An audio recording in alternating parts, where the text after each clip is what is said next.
Assalamu alaikum. Salman, are you there? Can you hear me? Yeah. Brother Salman Khan, how are you? It's Julie Ali here. Assalamu alaikum warahmatullahi wabarakatuh. How are you, Julie? Long time. I'm good. With your du'as, alhamdulillah. Stand by. We're going on in literally a minute, inshallah. Will help support a vulnerable child to have the education they've always dreamed of, so they can build a brighter future. You'll be feeding a hungry stomach and a hungry mind with knowledge that will last them a lifetime. That's the power of an education. Sponsor an orphan now with Islamic Relief.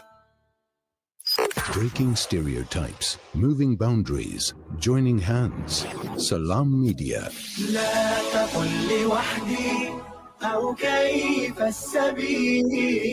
Humanity sets the agenda.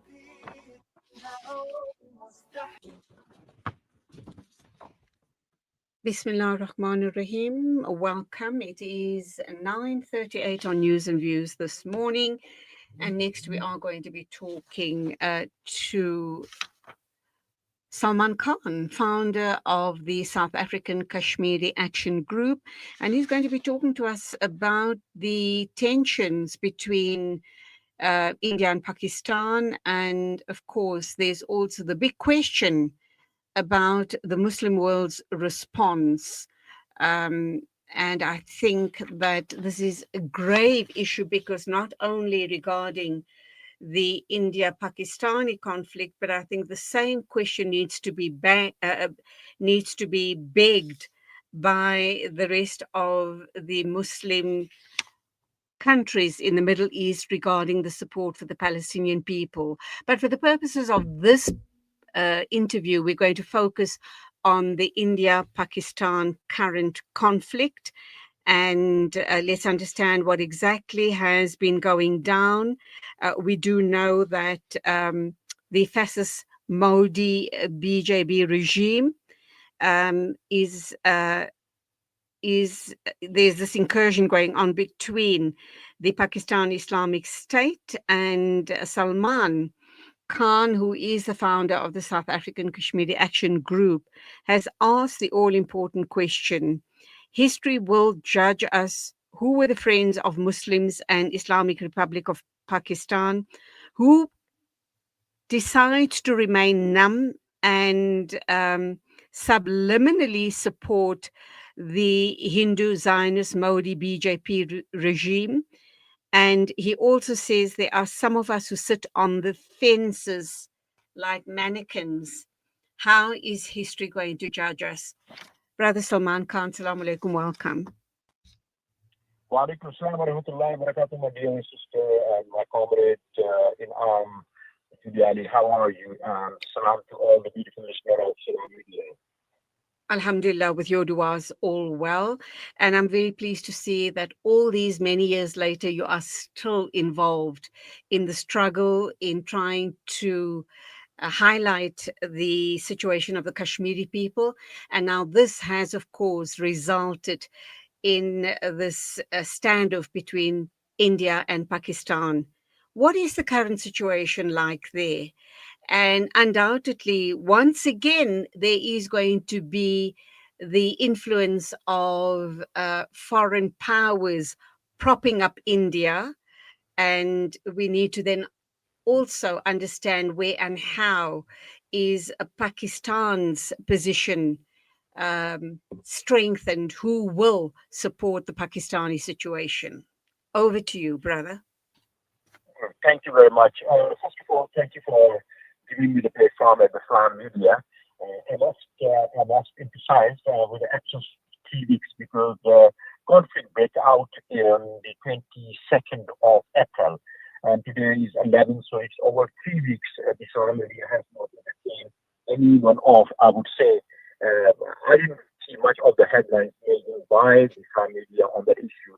But nevertheless, the situation is Modi's or India hegemony has received a huge blow, and they may be, I don't know how long it will take them to recover. The huge blow to their dignity, their pride, their dominance, their superiority is vanished, so it's all over for the India that they used to be for like 70 years be the superior and the geopolitical force in the Southeast Asia is no longer the case. And look, war is not the answer of solution for any conflict. It needs to be dialogue. But for what we witnessed for the last 76 years, India and Pakistan border is constant hostility, constant aggression, constant devious, the relationship. But that has, and the last week, I think the last 2 days, that Indian dominance and Indian hegemony is disappeared. And I hope and pray that the sanity will prevail and India will start to understand that they need to accept the existence of Pakistan. They need to vacate the Holy Land or the beloved land of the Kashmiri people, because the core of the contention, the core of the issue or the root cause is always Kashmir. And India has not stopped its fast-track operation for the last 76 years. I can give you the detail. I've written many articles and have spoken almost 50 interviews in South Africa on international channels. Look at the 1971, they hijacked, self-staged the war, and hijacked their own plane to call Ganga.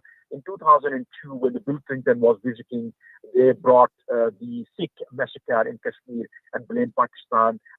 Then a parliament attack.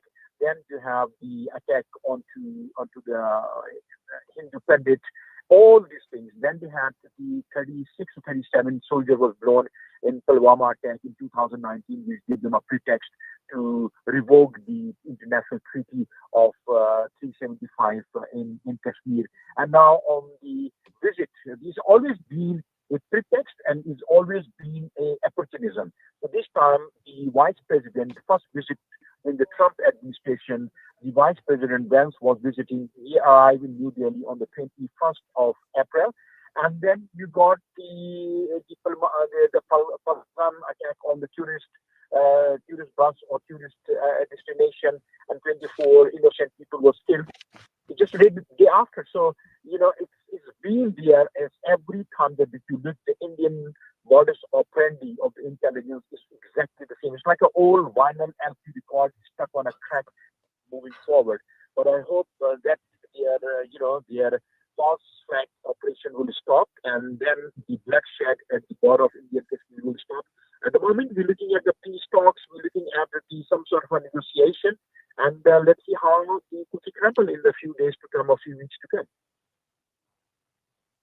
Okay, Salman, we're also hearing, you're never quite sure whether this is fact or fake, but I think I read a little news clip which suggested that Trump has already been in talks separately with Modi and with the Pakistani government. And according to Trump, that peace talks are underway between the two nations. Have you heard anything? And does that mean that on both sides they'll pull back regarding the bombings and the incursions?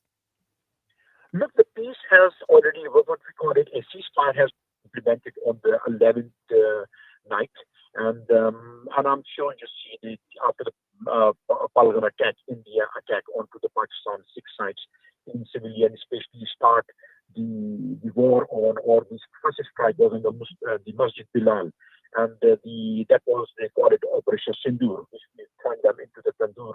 And the Pakistan, when they keep it quiet and they retaliate into across the sectors in Kashmir, the India come with 180 aircraft, and when they start advancing, the retaliation from Pakistan was so strong that middle of the night, the Jaishankar, the foreign minister, the Modi regime run to Washington because Pakistan destroyed the aerial support system, the S-400, the aerial, what you call it, the air defense system.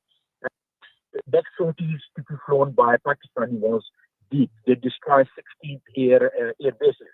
So middle of the night, 2 days before this thing happened on the 8th, the USA blankly refused. They said, this is between India and Pakistan because Americans was devious along with the Israeli support did not know that India is far more bigger and they will wipe Pakistan out.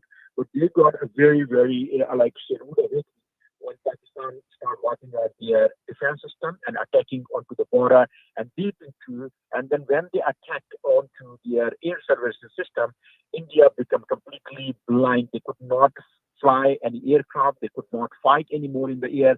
And the next thing was that Pakistan will be going and attacking the Bombay port and everything else.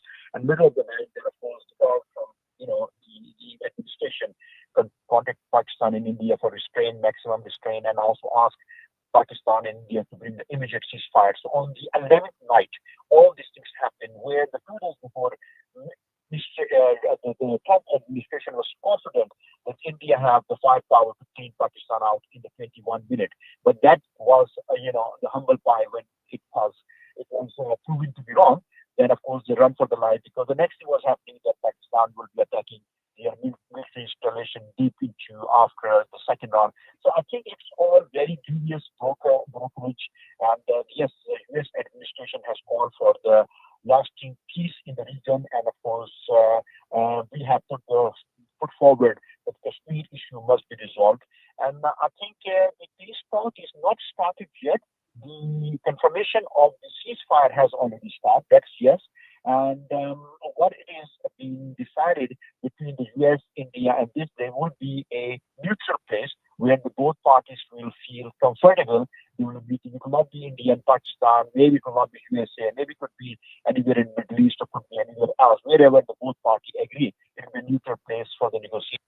And this is the time that India and Pakistan need to resolve the bone of contention, the Kashmir issue, as well as the Indus Water Treaty that has been signed between India and Pakistan. Not forgetting that the award of the Gurdaspur Firozpur was given to the India to give access not only to the land access to the Kashmir, but also cut off Pakistan 5 rivers. Those ran into the Pakistan with the water, and India was building the dams, 49 dams in the last 60 years.